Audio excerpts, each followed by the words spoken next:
So insofar as contemplative practice promotes development, wouldn't it be favorable to get people who are resonating at a mythic membership level to actually engage in that kind of practice in order to kind of expedite their development into a universal wave? And then I'm thinking it's quite a challenge to actually present those practices to people who are maybe identifying with the institution itself, with the mythic institution itself.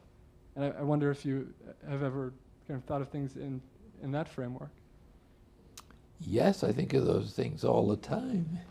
In fact, we've made some efforts to try to introduce into seminaries a contemplative practice, but it's very hard to penetrate an establishment, even one that you'd think would be sympathetic. And there's some experience going on, but sure, I couldn't agree more with you, because as long as people, especially institutional leaders, are on a mythic membership level, more or less permanently, although their intellects are on the rational level, their loyalties are still mythic membership. There's no chance of their not opposing things that they feel are inappropriate for that level of what they call, that level of a belief system. So the only chance is they get free of that. And contemplative prayer tends to free you spontaneously of rigidity, inflexibility, narrow-mindedness, and rigidity, and all the obsessive-compulsive routines that are so characteristic of the mental egoic level that is still under the influence of lesser levels of human development or evolution. So I don't see any way of solving that problem except by a more general accessing of theologians of the spirituality that was present in the early church. And the two were wedded, so much so that you weren't considered a theologian unless you had the experience of contemplative prayer, like John the Divine means theologian in that language. So unless you had the experience, you weren't really a theologian. Then in the scholastic period, theologians became another science comparable to other sciences, and so right now that has still prevailed, so that academic standards rather than the standards of spirituality is the measure of the belief system. And this, I think, makes it very hard then for lay persons to access the contemplative stages, as long as because their leadership is not sympathetic to it, nor even conversant with it, or even knows what it's all about. And I'm afraid that's fairly normal across the whole board of Christian denominations. But the resistance is not exactly deliberate, it's just enormous. It just is.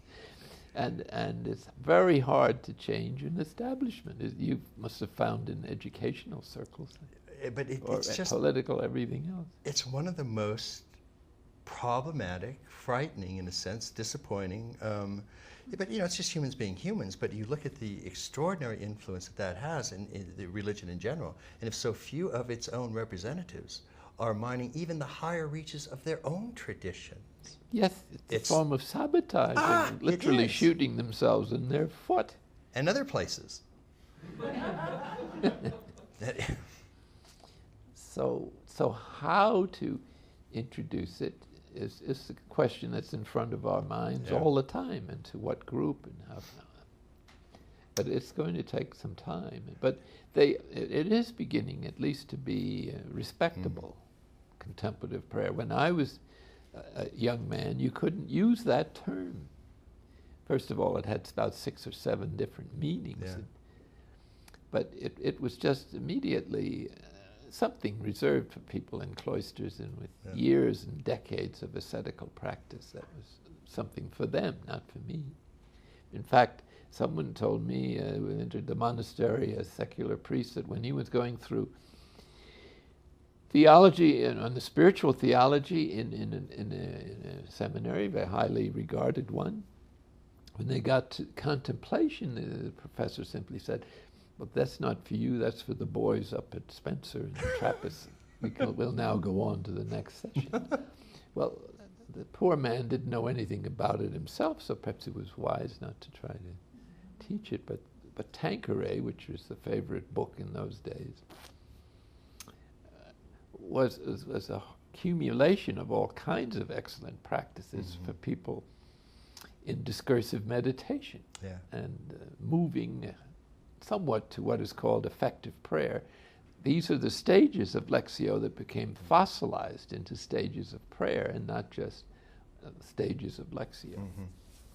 So it's extraordinary what sistery can do to the charism and so institution that constantly has to be reformed every generation.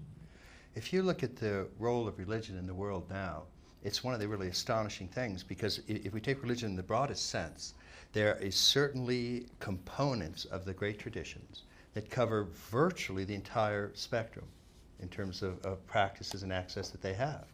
And you can find, it's catastrophic, I agree with your term, and sabotage, that many of the religions in the West, I just concentrate on the West right now, that's not that much better in the East, but that they really concentrate on virtually all of the pre-rational components of religion, or what's called religion. And that the rational components are sort of looked at a little bit suspect if those are given over to science. And then the trans-rational ones, the contemplative ones, you're not even allowed to do them, or they're poorly understood. And that is truly a cultural catastrophe of the first magnitude. Now, you look at the Tibetan tradition, for example, and I don't mean to use that as an exemplar or even eulogize it, because it has its own problems. But there's one thing that always struck me about what was so extraordinary in Tibetan culture, and particularly Tibetan Buddhism, and that is, if you look at the 9 yanas, for example, that are used, the stages of religious development. In the Tibetan tradition, they literally have practices that address the magic level, the mythic level, the rational level. You get into Tibetan Buddhism as an adult and you spend 4 hours a day in rational debate. Then they also have trans-rational states and stages of development. So you have magic, mythic, rational, trans-rational, all in one system. And so people at whatever stage of development they're at can be religious. Whereas in the West, if you're religious, you're really thought to be magic or mythic. That's the general, you're a fundamentalist is usually how it's often perceived. And the contemplative core of the great traditions, and certainly of Judeo-Christian tradition, is either unheard of or practiced by such a small minority that it has a very limited impact on how religion is perceived. So it really is unfairly kept in the basement of human possibilities. And it's particularly in the fundamentalist form, if you see somebody who's a real fundamentalist Christian or Buddhist or Jew or any of this, you're really talking to somebody that frankly doesn't appear very bright. There's no other way to put that. And that is really unfortunate in terms of humans' spiritual spectrum of possibilities, that religion would be confined to such a narrow range of what it itself contains in its own traditions. And I cannot think of a more problematic issue in culture at large, because the spiritual dimension is not only one of the most important ones, in certain ways it's the most fundamental, can do it to that I amness that is your ever-present condition, and ought to be relaxed into on a moment-to-moment basis of practice of divinity in the manifest world. But how to see the full spectrum of spiritual development, when you say that's probably one of the Yes, I think you expressed it very accurately and eloquently. This can lead to a great deal of frustration, and it has in the past. If we weren't above it, yes. How much above it? It's always with us. But the tragedy is the religions of the world, they have this treasure, or at least they're called to provide the means to access it. Yeah. But in actual fact, because of their mythic membership loyalties and the mixture of politics and national values and other identities in other groups, whether it's family, ethnic, and so on, they're not really religious. It's one of their many commitments, and then they get all mixed up, and then God only knows out of which particular identification they're operating. Yeah. Obviously, religions have contributed to most of the violence in the world, and they still are. Yeah. Right now, at least they're a factor. It's not Islam against Christianity, but some people reduce it to that, Yeah. I think wrongly. Yeah. It's Islam against the Western culture, which is certainly not Christian. Yeah. But how to change that is the great And the challenge of our time, I think. The schizophrenia that you describe is really amazing. If you actually look at it, it's just that the only means of liberation that have ever been developed in humankind's history are the trans-rational contemplative core of the world's great wisdom traditions. A means of liberation means that which can show you that ever-present I amness that transcends life, death, pain, suffering, mortality, and puts you in touch with that ever-present infinite ground of I amness that is the source and ground of everything that's arising moment to moment. That's what a path of liberation is, moving you from the outer person to the inner or divine self. And you find that, you do not get that in economics, you do not get that in history, you do not get that in financial advising, you do not get that in psychoanalysis. You get that in the great contemplative paths, east, west, north, and south. So that's the one gift that spirituality has done. It's the only way to end human suffering. The other thing it's done is the single largest contributor to wars, suffering, death, and brutality. Now those are the two things religion has done for us. Ugh. I mean, it's crazy. And until we get from one end of that spectrum to the other, if you are part of a religious movement and you are in the sort of pre-rational stages, you are contributing to the future wars of humanity. And if you are part of the trans-rational part of spirituality, you're contributing to the liberation of all humankind and all sentient beings for that matter. Choose wisely. But isn't that an extraordinary situation? Seems to be a choice, but it's also at least a hopeful sign that interreligious dialogue at the depth that it's now taking place is very hopeful, because when these people get together, at least in my experience, they all have a very profound agreement as to where they're going. Exactly. And the means to get there, though these are different in the different traditions. Right. And hopefully the Vatican II and the Roman Communion and the present Pope has spoken very encouragingly about interreligious dialogue. So when the leadership does open the door a little bit, I mean, there's so much energy on the other side of the door that it'll begin to get out, I'm hoping. Yeah. And what do you, just briefly, because we don't want to get too much into this, but given this whole spectrum that the world's religions offer, and if you look particularly at the church in the West, and given the fact that a large part of religion is indeed the mythic membership or the magic and mythic stages of development, at which 70% of the world's population are still at, then there's an enormous power base of the church, shall we say, catering to that stage of development.